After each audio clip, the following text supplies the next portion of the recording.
Time for Futures in Focus. Let's bring in Scott Bauer of Prosper Trading Academy from the CME in Chicago. Scott, China is saying it's going to make substantial additional agricultural buys, soybeans, corn. They're extending their gains on these clearest announcements yet, really, from both sides in the trade talks.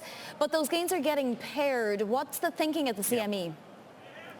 Well, look at that big gap when the news first came out. And like you said, they're coming off those highs now, hovering around 904. And I think it's more of a buy the rumor, sell the news type of event. Yes, it was very positive here, but I think there's still a lot of cautiousness because, we don't really know the complete details yet.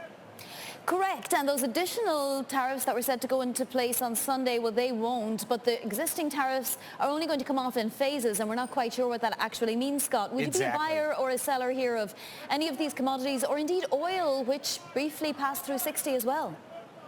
Hate to be pessimistic here. I'd be a seller of soy. I'd be a seller of oil as well. That $60 mark, that is absolutely at the upper range that we've seen over the last probably 3 to 6 months or so. And I think when the euphoria dies down a little bit over the supposed phase one deal here, we're going to get back to some of the data, the inventory data that we had earlier this week from the EIA, from the API that showed massive builds. Now, Scott, we also had a massive move in Treasury yields. The 10-year topped 194 at one point, and now we're below 183 again. So we're getting a move in the Treasury curve as well. Great range trading. So if you're trading that range there, it's fantastic. And it really is all headline driven here. There's probably some support around the 176, 177 level.